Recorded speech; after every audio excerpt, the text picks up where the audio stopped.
Welcome to Matters Financial and Geopolitical from a Frontier. I trust you had a good weekend. We had a bit of rain yesterday, but a very enjoyable weekend was had as well.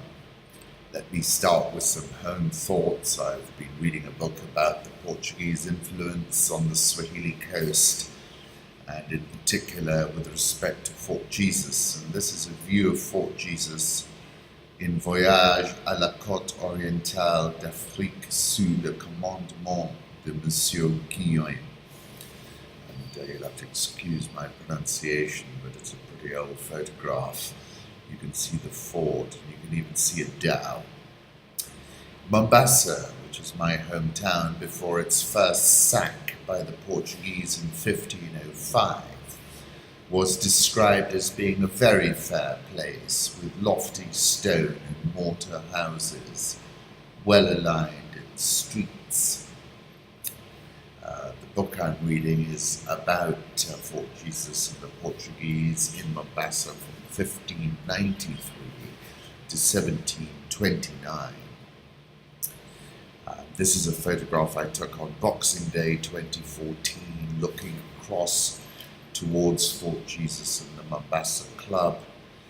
This is a photo, I can't remember when I took it, but it was within the grounds of Fort Jesus, and you can see the cannon and the view out to sea.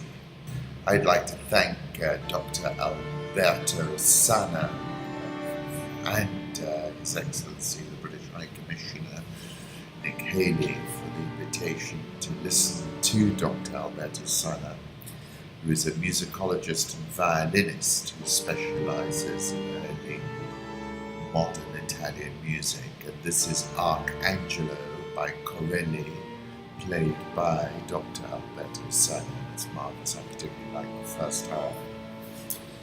Political reflections. This is the cover of The Economist, and it's about Facebook. It's pretty self-explanatory.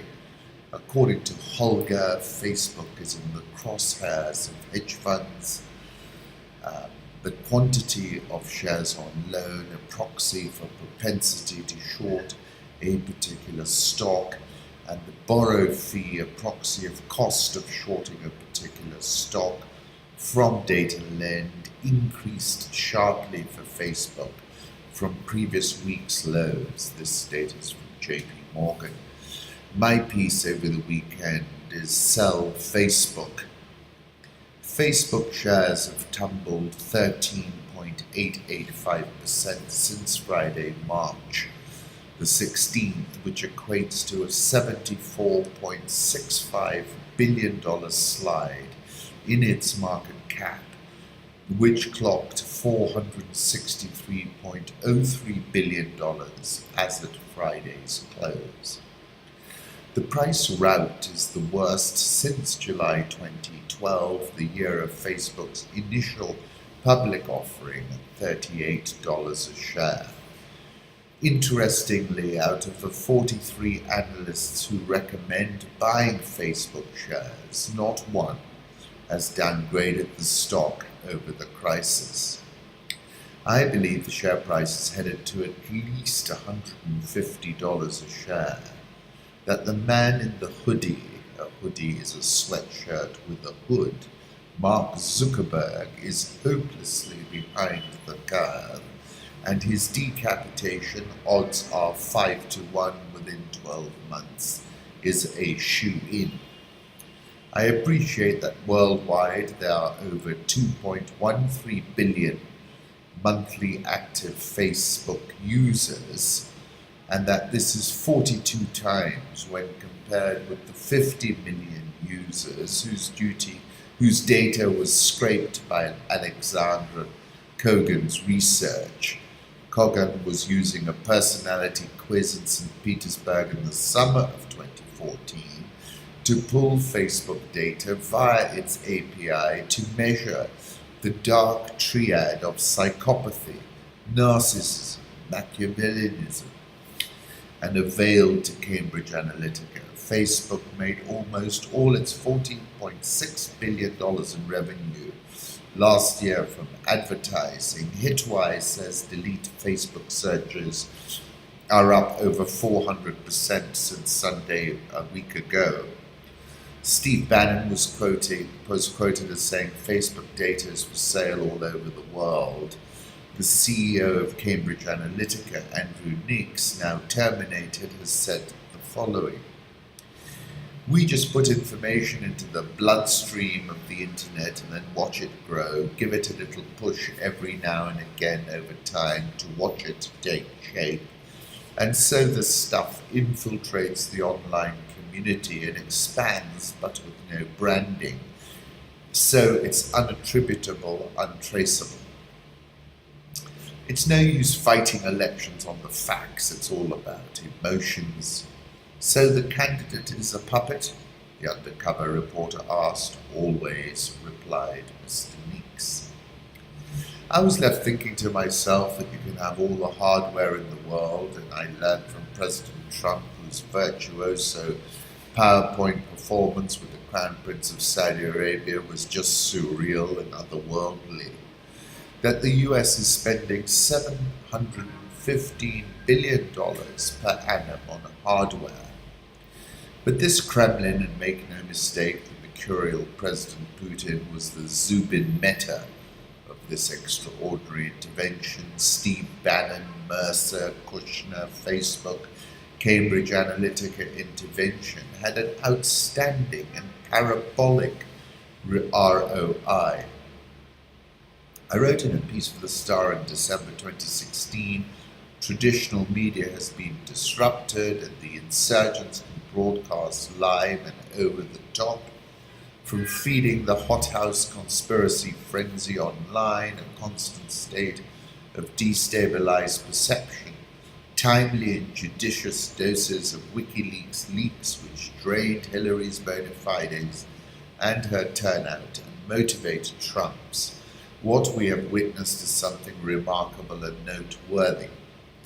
It's all in plain sight now, but what will be done?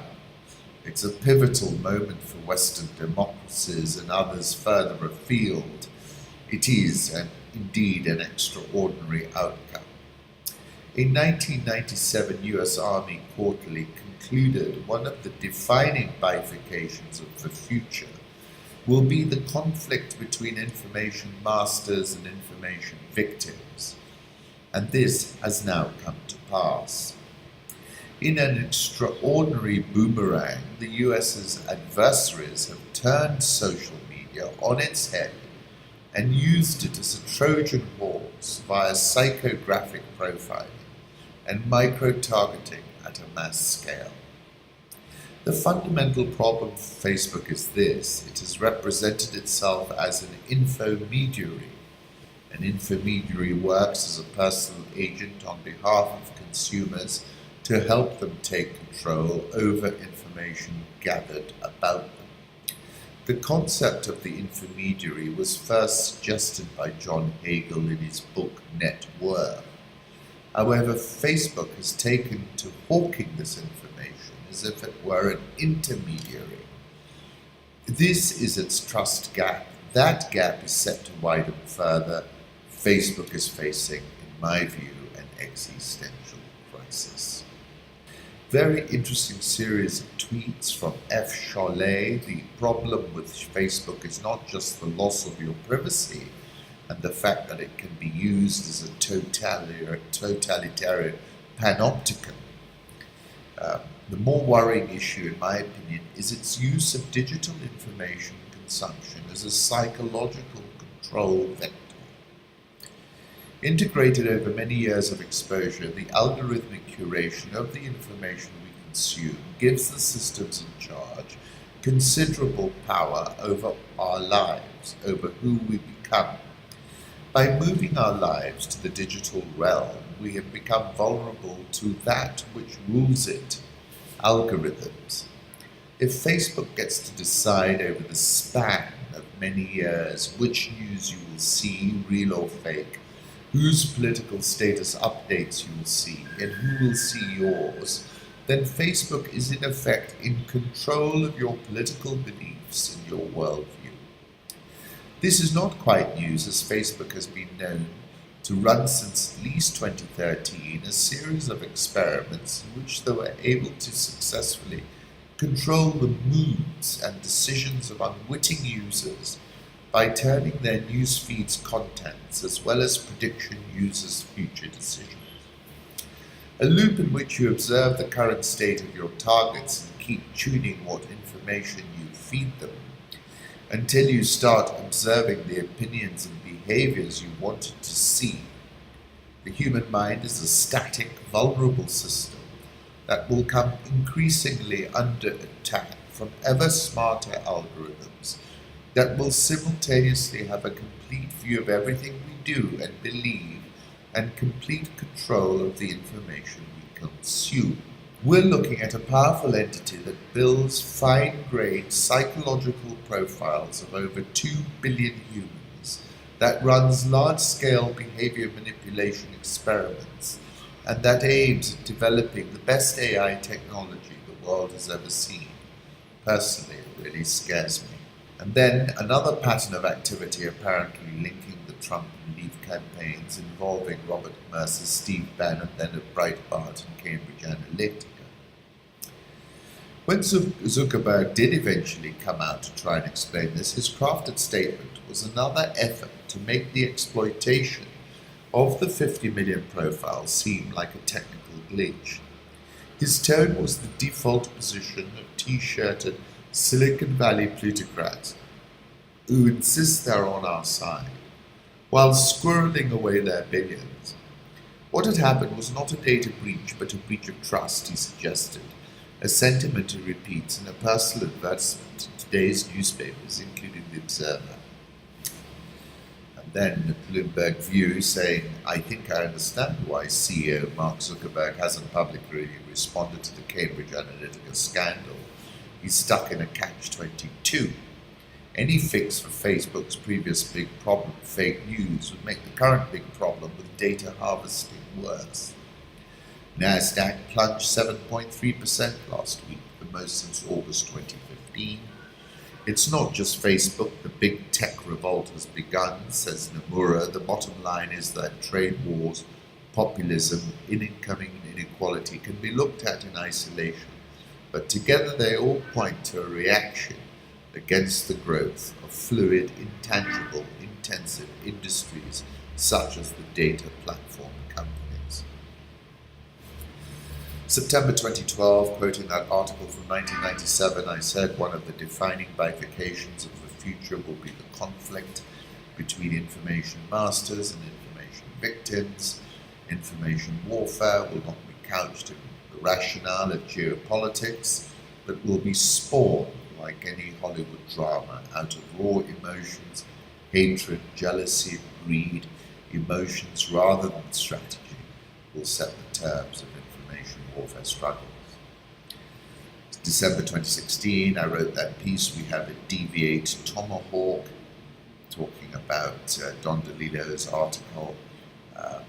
We have a Deviate Tomahawk, we copy, there's a voice, we have gross oscillation here, and that's clearly what I believe.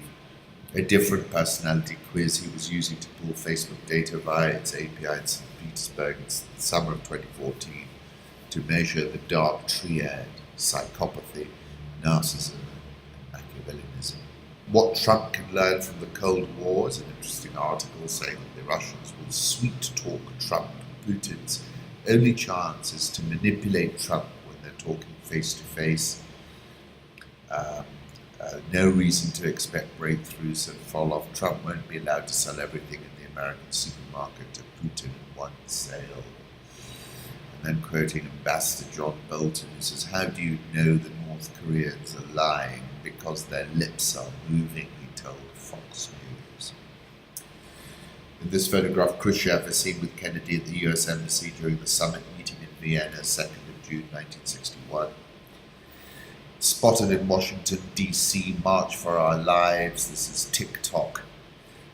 Not sure we're recognizing what these MSD strong students have done. 800,000 in Washington, D.C. today alone. I take you back to the word of the year, which was youthquake, defined as a significant cultural, political, or social change arising from the actions or influence of young people. And then I was saying, then the youth vote slept in during Brexit and woke up for the UK snap election and nearly carried Jeremy Corbyn into 10 Downing Street, and therefore I think Trump could be caught on the wrong side of this trend. In East Asia, especially in the East and South China Sea, a direct military confrontation between China and the US and its allies has developed, says GIS reports. I was talking about this and I said, apart from a few half-hearted, timid FONOPs, China has established control over the South China Sea.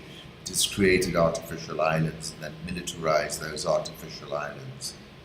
It is a mind-boggling geopolitical advance any which way you care to cut it. Beijing accused the US of serious provocation after its destroyers sailed through the disputed South China Sea. An anonymous US official told Reuters that the destroyer was carrying out a freedom of navigation operation, passing within 12 nautical miles of Mischief Reef in the Spratly Islands, where China has built an artificial island. Got to keep an eye on that. It was America's first such operation since January. Came a day after President Trump announced it would levy $60 billion worth of tariffs on Chinese imports, triggering immediate retaliation from Beijing. The US House panel is to probe the China military footprint in Africa. Nunes cited China's opening last summer of a military base in Djibouti in the Horn of Africa and at the entrance of the Red Sea as an example of how Beijing is jockeying to assert the power of trade. We believe they're looking at investing in ports and infrastructure around the world, not just for military capabilities, but also to control those governments, Nunes said. Political influence in a country at the entrance of the Red Sea, a major artery of global shipping, gives Beijing great power over world trade, Nunes. They can effectively cut off world trade if they want to, he said. Investing in infrastructure in Africa also allowed Beijing to pressure those nations on United Nations votes. The Chinese loan you billions of dollars to build a railway or port. What countries in Africa found out is that it comes with a price. Suicide car bomb went off near Somalia's parliament on Sunday. Let's move on to the currency markets. Euro dollar pushing higher, 123.81. Dollar index 89.41. Fell against all its major peers except the yen. Japanese yen 105.09. That's the yen is slipping back from its strongest in more than 16 months. Swiss franc 0.9472. The pound 141.81. The Australian dollar 0.7735. Indian rupee 64.89. South Korean won 1082.63, the Real 331.05, Egyptian pound 17.60, South African rand 1169.50. Dollar index, I'll put up a 3-month chart, I'm sticking with that 88 stop. The euro has gained 15% versus the dollar in the past 12 months, but unfortunately is still undervalued in PPP terms. According to the Big Mac index, the fair value is 1.33. Tea commodity, a break above the triangle would be bullish. Obviously, the top of the range is 125.60, as we know. Crude oil, that's been on a steep climb lately. Last trading $65.37. This is all about the Bolton-Pompeo premium. Bull flag in the making for gold, tea commodity again. Gold prices are at a 5-week high on Monday, last trading 13.46. Emerging markets, the Indian 10-year yield has climbed 111 basis points since the end of July. I think we're going above 8. President Kagame is seen here arriving in Uganda for a one-day official visit and meeting with President Museveni. The received wisdom is that there was quite some friction between the two. That might well have been ironed out at this point in time. Overstretched cities, the 100 million city is 21st century urbanization out of control. In just 2 generations, Lagos grew 100-fold from under 200,000 people to nearly 20 million. Today, one of the world's 10 largest cities, it sprawls across nearly 1,000 square kilometers. City streets choked with traffic, its air full of fumes, and its main dump covers 40 hectares. and receives 10,000 metric tons of waste a day. If Nigeria's population continues to grow and people move to cities at the same rate as of now, Lagos could become the world's largest metropolis, home to 85 or 100 million people. By 2100, it is projected to be home to more people than California or Britain today, and to stretch hundreds of miles with enormous environmental effects. Hundreds of far smaller cities across Africa and Asia could also grow exponentially. Niamey, the barely known capital of Niger, a West African country with the highest birth rate in the world, could explode from a city of fewer than 1 million people today to be the world's 8th largest city, with 46 million in 2100. Sleepy Blantyre in southern Malawi could mushroom to the size of New York City today. The median age of Nigeria is just 18, and under 20 across all of Africa's 54 countries. The fertility rate of the continent's 500 million women is 4.4 births. Kinshasa's population in 2015 circa 12 million, projected in 2100 83 million. By 2100, about 40% of all humans and nearly half of all children in the world will be African. One of the fastest and most radical demographic changes in history. It is bound to be a messy transition. I'm not worried about the grime and the dirt so much. That comes later. We mix up wanting a city to be productive and be pretty. Just want to make sure people get a good job. Malon says Kier must go urgently. He was his military man. Right now, I would rather invest in Bitcoin and watch this space rather than buying a plot of land. What I've earned in 1.5 years from Bitcoin is more than I earned in 10 years as a teacher. Robert M. Bagarogo. I'm living on Bitcoin because getting a job in this country is not easy.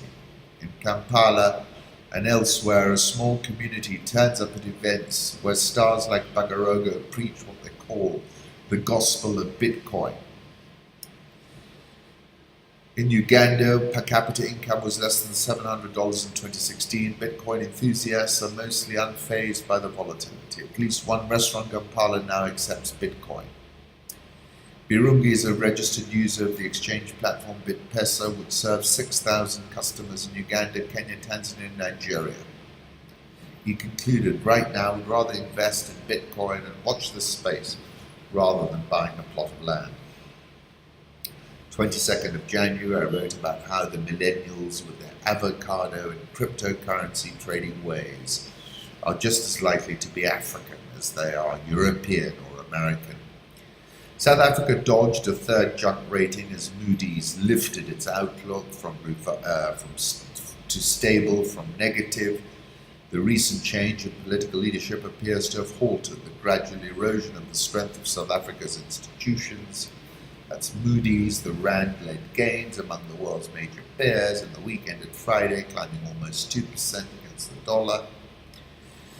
19th of February, I said you want to be limit long Cyril Ramaphosa. South African all shares down 5.21% this year, dollar versus rand.